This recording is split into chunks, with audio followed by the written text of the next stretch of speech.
오늘의 사연을 시작합니다. 안녕하세요.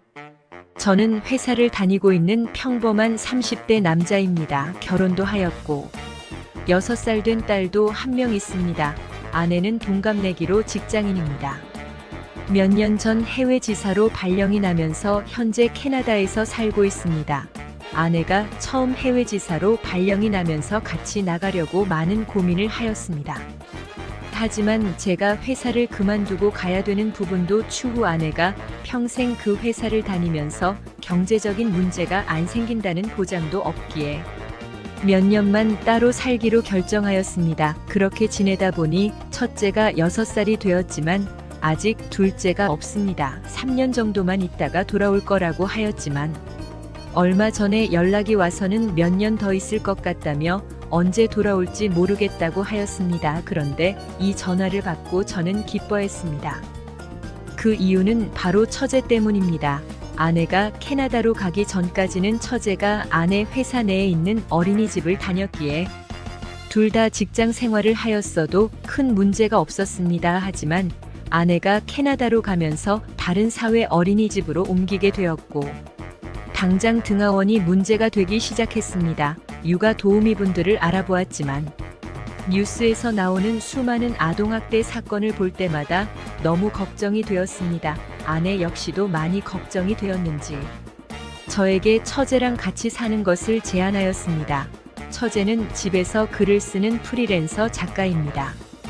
그런 처제가 저희 집에 들어와서 같이 살면서 아이 등하원 및 육아를 맡아주면서도 간단한 집안일까지 해준다면 저도 편하고 좋지 않겠냐고 하는 것이었습니다. 그러면서 가족이다 보니 아이를 맡기기에 걱정도 줄고 믿음도 간다는 것이었습니다. 그래서 아내가 처제에게 의견을 물어보았는데 어차피 새벽 시간에 주로 글을 쓰기에 낮에는 시간이 괜찮다고 하였답니다. 또한 같이 살면 월세도 생활비도 아낄 수 있으니 좋아한다고 하였습니다. 게다가 결혼 초에 6개월 정도 처가살이를 했기에 처제와 같이 사는 것에 대한 불편함도 없습니다. 이렇게 아내가 캐나다 가기 2주 전부터 처제와 같이 살기 시작했습니다. 아내도 2주간 휴가를 쓰면서 처제랑 이것저것 준비도 하고 가르쳐 주는 것 같았습니다. 그래서 현재까지 처제 딸저 이렇게 셋이서 한 집에서 같이 살고 있습니다. 처제와 많이 친해지면서 딸과 함께 셋이서 같이 마트로 가면 사람들이 저희를 가족 또는 부부로 오해하는 사람도 많았습니다. 저 또한 처제랑 지내면서 가끔 아내처럼 잔소리를 하고 딸을 챙겨주는 것을 볼 때마다 진짜 부부 같고 결혼 생활을 하고 있는 듯한 기분이 종종 들었습니다. 한동안 제가 업무량도 늘어나고 진급 시즌도 오면서 좀 예민하게 지낸 적이 있습니다.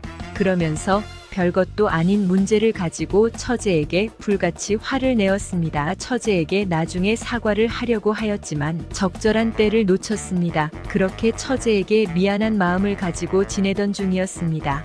늦게까지 야근을 하고 집에 들어갔는데 처제가 혼자서 눈물을 흘리며 술을 마시고 있는 것이었습니다.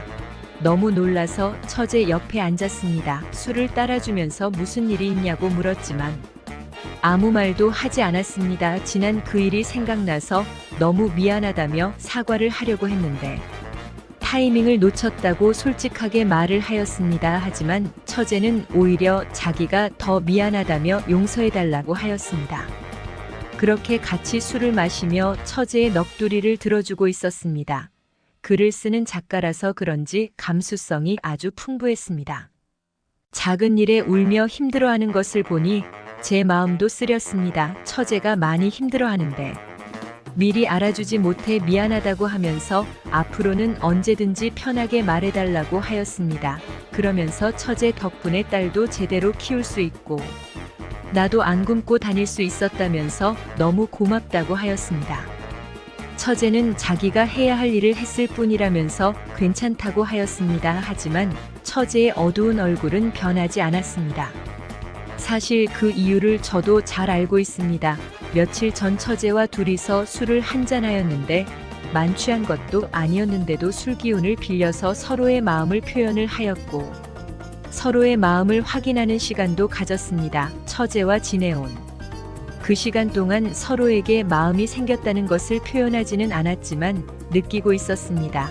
그래서 그날 저는 처제를 여자로, 처제는 저를 남자로 받아들이는 시간을 가진 것이었습니다. 그 일로 처제는 아내에 대한 미안함이 커졌고 그것 때문에 마음의 짐이 점점 더 커지고 있던 것이었습니다. 저 역시도 아내에게는 미안하고 얼굴 볼 낯이 없지만 애써 서로의 마음을 부정하고 외면하고 지내기에는 서로에 대한 마음이 너무 커져버렸습니다. 처제가 더 이상 자기의 마음을 숨길 수가 없다면서 어떡하면 좋냐며 펑펑 울기 시작했습니다. 처제에게 나 사랑하니라고 물었습니다. 처제는 말없이 끄덕였습니다. 나도 처제 사랑해, 그거면 된 거야 라며 꼭 안아주며 처제의 눈물을 닦아주었습니다. 그리고 처제와 입을 맞췄습니다. 이미 정말 돌이킬 수 없는 강을 건너기에 서로의 사랑을 확인하고 같은 침대에서 잠을 잤습니다.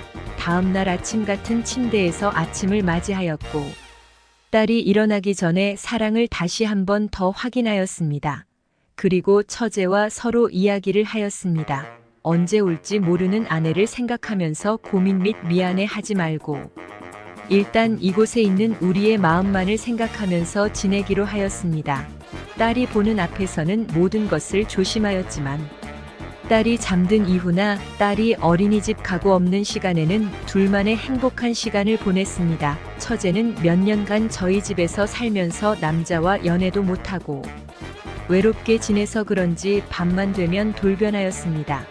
저 역시도 아내가 간 이후에 몸이 많이 외로웠는데 밤마다 황홀 그 자체였습니다. 아내와는 완전히 달랐습니다. 적극적으로 다가오는 처제의 손길은 저를 더 뜨거운 남자로 만들어 주었습니다. 그럴수록 다음날 맛있는 저녁이 준비되어 있었습니다.